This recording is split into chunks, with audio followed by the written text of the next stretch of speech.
Vision Uttarakhand bulletin में आप सभी दर्शकों का हार्दिक स्वागत है और आपके साथ मैं जुड़ी हूं लीजा। खबरों पर बात करेंगे, लेकिन उससे पहले एक नजर हेडलाइंस पर। सीएम धामी ने दिल्ली में केंद्रीय मंत्री अश्विनी वैष्णव से की मुलाकात। रेल और डिजिटल कुंभ 2027 पर की चर्चा। कुमाऊं से गढ़वाल तक कनेक्टिविटी बढ़ाने के लिए नई परियोजनाओं पर जोर।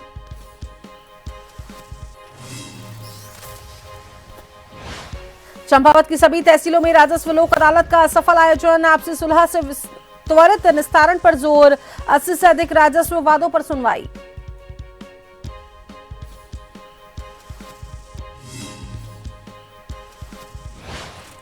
देहरादून में पुलिस हिरासत में मौत मामले में कार्रवाई। एसएसपी ने एसएचओ समेत 3 पुलिसकर्मियों को किया लाइन हाजिर।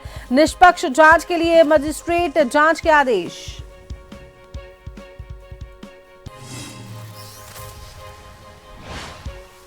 डिप्लोमा इंजीनियर्स की अनिश्चितकालीन हड़ताल। आवश्यक सेवाओं को छोड़ समस्त निर्माण कार्य ठप। मांग पूरी न होने पर उग्र आंदोलन की दी चेतावनी।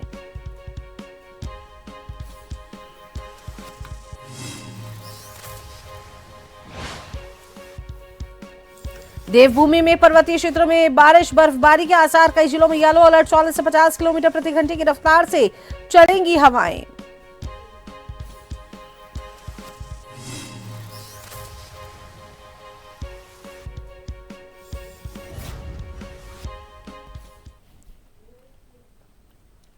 मुख्यमंत्री पुष्कर सिंह धामी ने केंद्रीय रेल मंत्री अश्विनी वैष्णव से भेंट कर उत्तराखंड में रेल संपर्क को और अधिक सुदृढ़ बनाने हेतु विभिन्न महत्वपूर्ण परियोजनाओं पर त्वरित कार्यवाही का अनुरोध किया है। मुख्यमंत्री ने राज्य में बेहतर रेल कनेक्टिविटी सुनिश्चित करने के लिए केंद्र सरकार एवं रेल मंत्रालय द्वारा दिए जा रहे सहयोग के लिए प्रदेशवासियों की ओर से आभार जताया है। मुख्यमंत्री ने कहा कि उत्तराखंड सामरिक, भौगोलिक, आध्यात्मिक, सांस्कृतिक एवं पर्यटन की दृष्टि से अत्यंत महत्वपूर्ण राज्य है।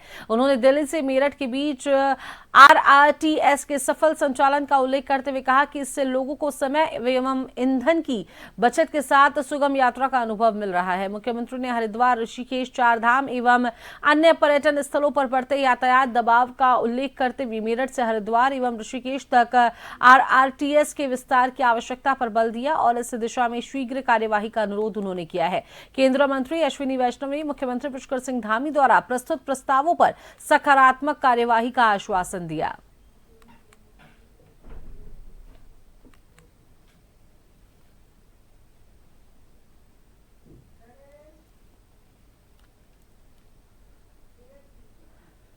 वैश्विक पर्यावरणीय पहल अर्थ आवर के अवसर पर मुख्यमंत्री पुष्कर सिंह धामी ने मुख्यमंत्री आवास पर रात्रि 8:30 बजे से 9:30 बजे तक 1 घंटे के लिए सभी गैर जरूरी लाइटें बंद कर इस अभियान में सहभागिता निभाई। इस अवसर पर मुख्यमंत्री पुष्कर सिंह धामी ने कहा कि अर्थ आवर केवल एक प्रतीकात्मक पहल नहीं, बल्कि ये हम सभी को प्रकृति के प्रति अपनी जिम्मेदारी का एहसास कराने का एक सशक्त माध्यम है।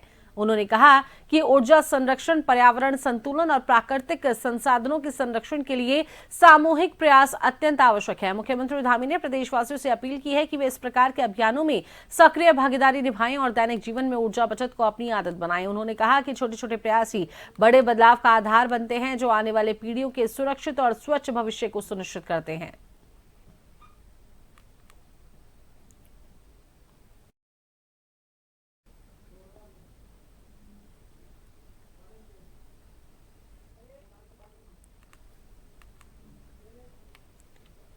चारधाम यात्रा के दौरान होटल, रेस्टोरेंट और ढाबा संचालकों की समस्या के निस्तारण के लिए जिला प्रशासन ने कवायद अब तेज कर दी है। प्रशासन की ओर से होटल, रेस्टोरेंट और ढाबा संचालकों से बैठक कर समस्याओं के निस्तारण की योजना तैयार अब की जा रही है। अब देखिए, प्रशासन की ओर से जनपद के लिए निर्धारित व्यावसायिक रसोई गैस के कोटे के वितरण के साथ ही ईंधन के अन्य विकल्पों को लेकर भी योजना तैयार की है, अब जिससे यात्रा काल के दौरान होटल, रेस्टोरेंट और ढाबा संचालकों को व्यवसाय संचालन में परेशानियों का सामना न करना पड़े।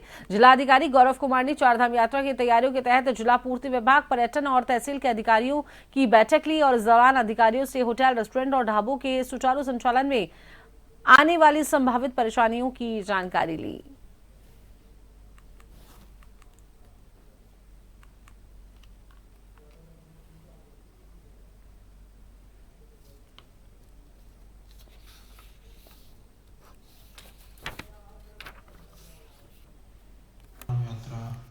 प्रारंभ होने वाली है 23 अप्रैल को बद्रीनाथ जी का पाठ खुल जाएंगे।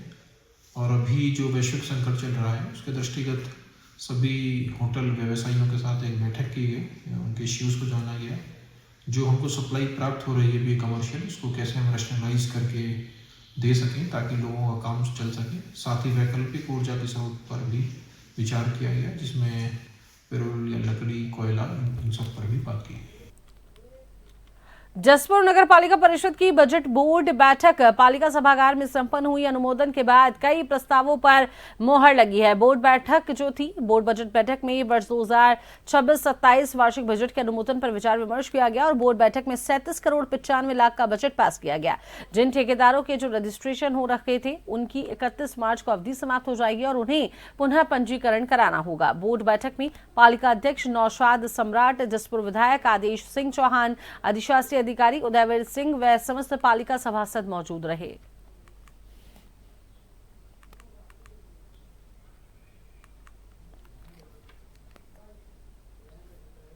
बजट में हमने 37 करोड़ 95 लाख का बजट पास किया है।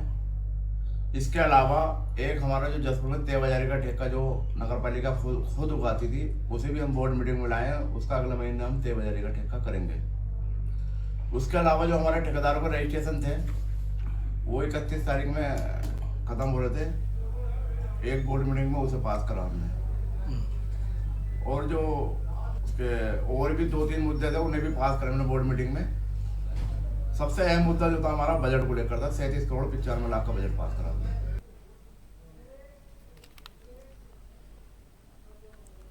मुख्यमंत्री पुष्कर सिंह धामी के निर्देशों के अनुपालन में जनपद चंपावत की समस्त तहसीलों में राजस्व लोक अदालत का आयोजन किया गया और इस पहल का उद्देश्य न्यायालयों में लंबित पुराने मामलों का शीघ्र निस्तारण करते हुए आमजन की त्वरित एवं सुलभ न्याय उपलब्ध आमजन को उपलब्ध कराना है। और इस विशेष अभियान के अंतर्गत तहसीलदार, उप जिलाधिकारी एवं अपर जिलाधिकारी न्यायालयों में सुनवाई करते हुए आपसी सुलह एवं सहमति के आधार पर मामलों का निस्तारण किया गया। जनपद में कुल 80 से अधिक राजस्व वादों पर सुनवाई हुई है, जिनमें अधिकांश मामलों का समाधान आपसी समझौते से किया गया है। तहसील स्तर पर चंपावत में 6 में से 6, लोहाघाट में 6 में से 4, पूर्णागिरी में 5 तथा पार्टी में जो पार्टी की यदि बात की जाए तो पार्टी में 2 में से 2 वादों का निस्तारण किया गया।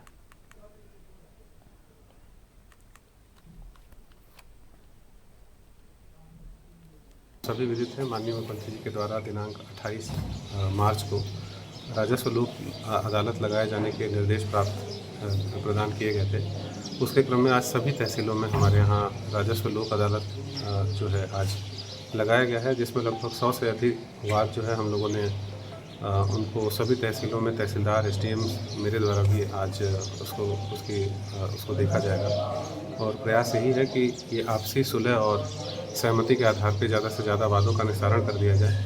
इसमें बाराकोट जो हमारा ब्लॉक है उसको हम लोग जो राजस्व वाद फ्री ब्लॉक जो है उसकी भी हम लोग उसका प्रयास कर रहे हैं। वहाँ मात्र 2 वाद जो हैं वो वहाँ पर भी हैं, तो उसको निस्तारित करने पर भी कार्य चल रहा है।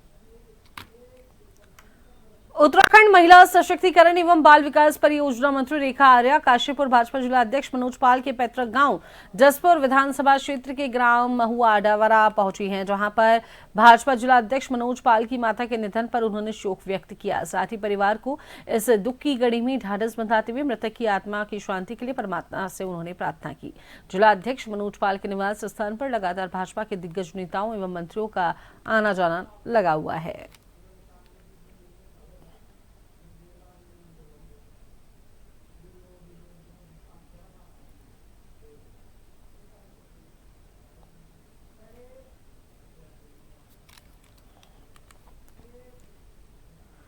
उत्तराखंड डिप्लोमा इंजीनियर्स महासंघ की लंबे समय से शासन स्तर पर लंबित 27 समस्याओं के समाधान हेतु शासन के साथ हुई वार्ता में समस्याओं के समाधान हेतु कोई सहमति न बनने के कारण शाखा लोहाघाट एवं शाखा चंपावत के सदस्यों की एनेक्सी भवन लोक निर्माण विभाग परिसर लोहाघाट में आज 6वें दिन भी हड़ताल जारी रही। इस दौरान समस्त डिप्लोमा इंजीनियर्स ने सरकार के खिलाफ जोरदार नारेबाजी करते हुए उनकी मांगों को पूरा करने की मांग की है। साथ ही ये चेतावनी भी दी कि जब तक उनकी मांगे नहीं मानी जाएंगी उनका आंदोलन जारी रहेगा। संगठन जिलाध्यक्ष गोपाल राम कालाकोटी ने कहा कि शासन से हुई वार्ता विफल होने के बाद महासंघ के समस्त सदस्यों ने आक्रोशित होकर आंदोलन को और भी ज्यादा मुखर कर दिया है। 1 अप्रैल से आवश्यक सेवा संबंधित विभागों के डिप्लोमा इंजीनियर भी आंदोलन में कूद पड़ेंगे, जिसकी पूरी जिम्मेदारी सरकार की होगी। आंदोलन में संगठन के समस्त डिप्लोमा इंजीनियर्स शामिल रहे।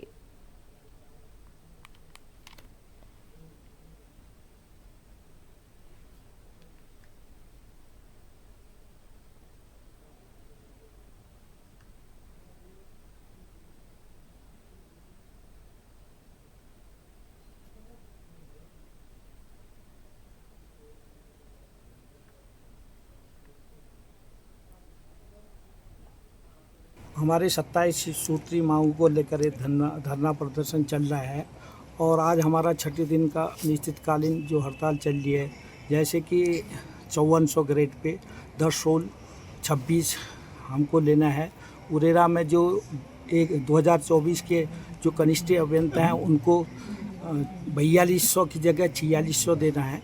सरकार के खिलाफ जो आज उत्तराखंड डिप्लोमा इंजीनियर महासंघ के हमारे सब सदस्य यहाँ पे उपस्थित हुए हैं, ये सब अपनी मर्जी से नहीं बैठे हैं, बल्कि सरकार ने हम सब लोगों को मजबूर किया है कि आज हम सब लोगों को इस तरीके से यहाँ पे सरकार के खिलाफ बोलना पड़ रहा है। और हम सब लोग सरकार को ये चेताना चाहते हैं कि जब तक हमारी मांगें पूरी नहीं होंगी, हम किसी भी तरीके से, किसी भी दबाव से इस आंदोलन कार्यक्रम को हम वापस नहीं लौटेंगे। तो देहरादून के रायपुर थाना क्षेत्र में पुलिस हिरासत में एक व्यक्ति की मौत के मामले में अब पुलिस विभाग ने सख्त कदम उठाए हैं। एसएसपी देहरादून प्रमेंद्र ढोबाल ने पारदर्शी जांच सुनिश्चित करने के लिए थाना रायपुर के थाना अध्यक्ष सहित 3 पुलिसकर्मियों को तत्काल प्रभाव से पुलिस लाइन ट्रांसफर कर दिया है, ताकि किसी भी तरह से जांच प्रभावित ना हो। इससे पहले नशे की हालत में पकड़े गए व्यक्ति को हवालात में रखा गया था, जहां वह बेहोश मिला और अस्पताल ले जाने पर डॉक्टरों ने उसे मृत घोषित कर दिया। मामले में मजिस्ट्रेट जांच भी कराई जा रही है और पोस्टमार्टम डॉक्टरों के पैनल द्वारा वीडियोग्राफी के साथ किया जाएगा।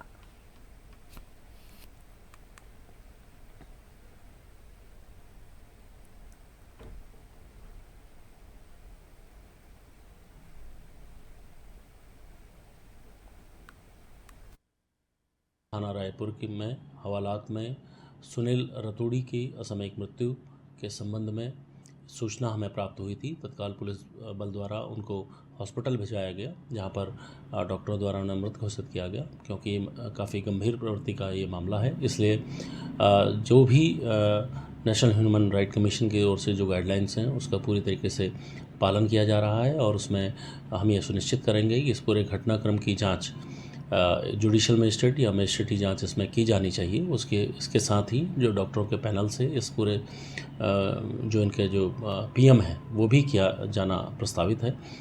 इस संबंध में जांच में कोई भी किसी भी प्रकार से कोई प्रभावित ना कर सके, इसके लिए तत्काल प्रभाव से थानाध्यक्ष समेत 3 लोगों को जो इस चेन ऑफ कमांड में उपस्थित थे, उनके द्वारा जो भी ये कार्रवाई की गई थी उनको तत्काल प्रभाव से लाइन हाजिर किया गया है।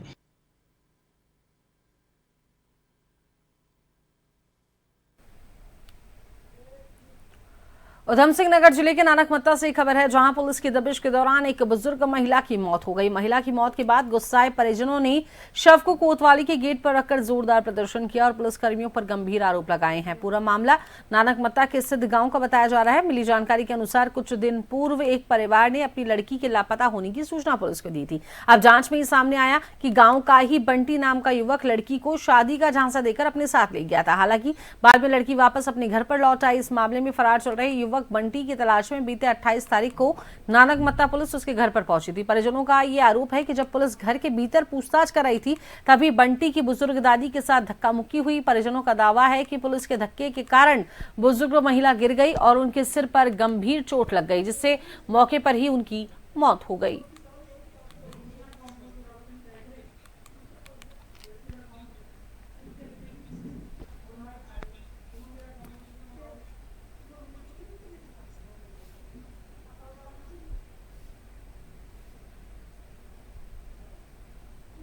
देखिए, जो आज अभी घटना हुई है दुर्भाग्यपूर्ण है, क्योंकि एक बहुत ही वृद्ध महिला खत्म हुई है, उनका देहावसान हुआ है।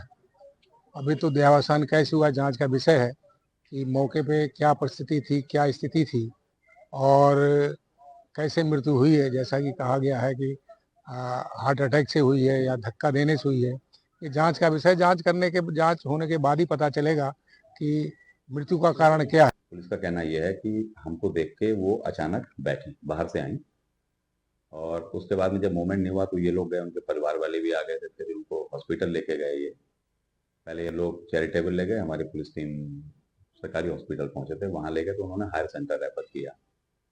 पुलिस का कहना यह है कि हायर सेंटर रेफर किया था, लेकिन इनके परिजन थाने गेट पे ये लोग ले आए थे। अब इनका आक्रोश ये है, इनका आरोप ये है पुलिस पे कि पुलिस ने जो है था हमारी दादी को धक्का दिया, उस वजह से इनकी डेथ हुई थी।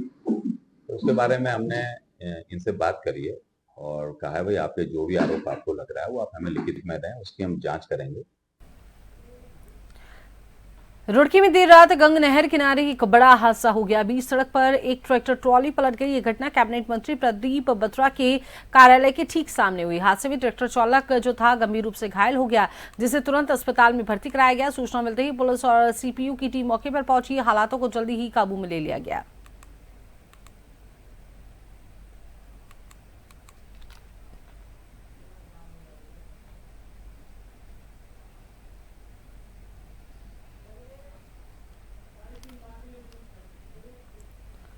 चंपावत जिले के लोहाघाट ब्लॉक के नेपाल सीमा से लगे गुमदेश क्षेत्र में दशमी पर्व के अवसर पर जिले के ऐतिहासिक चैतोला मेले का आयोजन किया गया और मेले में 20 से 25 हजार श्रद्धालुओं ने मेले का आनंद लेते हुए चमू देवता का आशीर्वाद लिया। सुबह से ही चमू देवता के चमदेवल स्थित मंदिर में भक्तों की भारी भीड़ रही। मुख्य पुरोहित पंडित शंकर दत्त पांडे के द्वारा पूजा अर्चना संपन्न की गई। 12 गांव के जत्थों ने लाठी डंडों के साथ वीरों की वेशभूषा में चमू देवता मंदिर की ढोल नगाड़ों के साथ परिक्रमा की।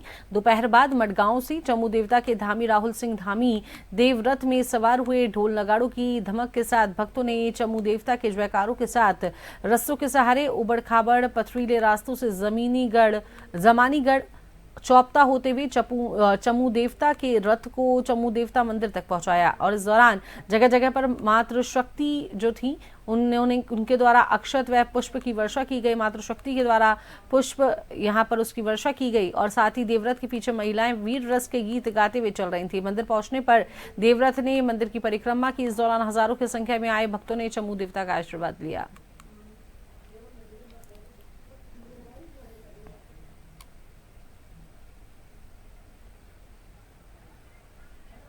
साल में एक बार यहाँ जो भोग लगता है पापड़ का, वह महाप्रसाद के रूप में जाना जाता है। जो प्रथम भोग शिव मंदिर चमजौल में लगता है, द्वितीय भोग केदार महादेव के नाम से जाना जाता है जो सिलिंग गांव में उसका भव्य मंदिर है, और तीसरा भोग मड़ गांव में जो महिषासुर मर्दिनी का मंदिर है वहाँ पे भोग लगाने के बाद में तब हमारे जो देव चमू देवता का धामी है उसको अपडेट कर करके और 11 बत्तियों उनको भोग लगा करके तब उनके चमू देवता साक्षात दर्शन होते हैं और वो अपने दिव्य सिंहासन पे प्रस्थान करते हैं। यहाँ पर कल जो है जमानी का दिन था, आज सैतोली का दिन था। सुबह से यहाँ पर ढोल दमू जो है चढ़ावा चलाने के लोग आते रहते हैं। यहाँ पर बहुत बड़ी व्यवस्था ये है कि इतने गाँव का बड़ा मेला होने के बावजूद भी यह समय जो है यहाँ की हमारे बुजुर्गों के द्वारा बिल्कुल तय किया गया है। उस समय का निर्धारित समय का अनुपालन जो है प्रत्येक जत्थेदार को करना होता है। उसी युद्धक पोशाक में, उसी वीर भावना के साथ, श्रद्धा और विश्वास के द्वारा नशा मुक्त होकर के हमारे क्षेत्रवासियों के द्वारा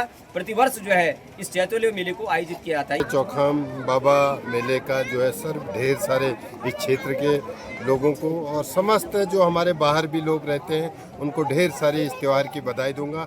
ये त्यौहार अपने आप में एक अद्भुत है। जैसे कि देवीदुरा के बाद दूसरा मेला होगा, इतना बड़ा मेला आपने देखा होगा। जो जनता का हुजूम है और हमारी माँ बहनें त्यौहार के रूप में इसको बड़े शिद्दत से मनाते हैं और इसमें तमाम लोग हमारे जो बाहर हैं वो इस त्यौहार के लिए सब छुट्टी आते हैं। इसका अपना एक महत्व।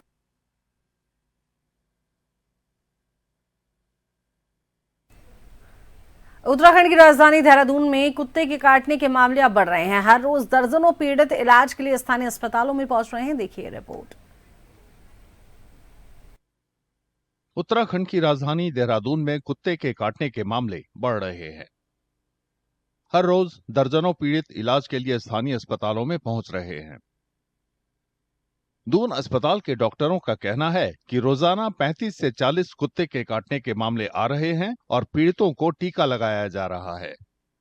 हमारे इमरजेंसी में डेली तकरीबन 35 से 40 केस डेली आ रहे हैं हमारे पास। पहले से तो बढ़ी है थोड़ा, मतलब जो फरवरी में था मार्च में थोड़ी बढ़ी हुई है इससे। इस सीजन में जैसे डॉग होते हैं उनकी मतलब कि वो प्रजनन की होती है ना, उसकी वजह से मतलब कि उनकी काटने की ज़्यादा चांसेस रहती है।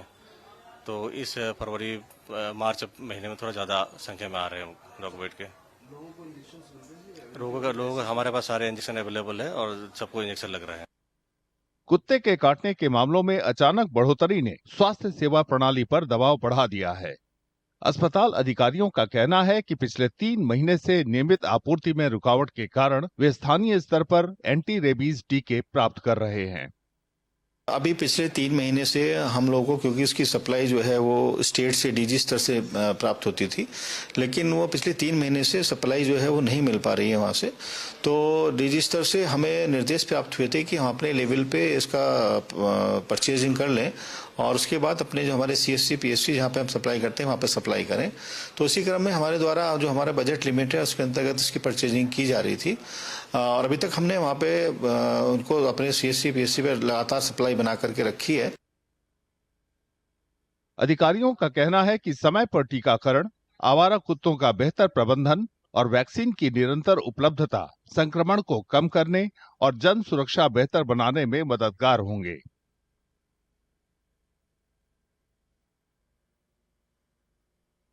तो अभी के लिए इस बुलेटिन में इतना ही। बने रहिए जन टीवी के साथ। नमस्कार।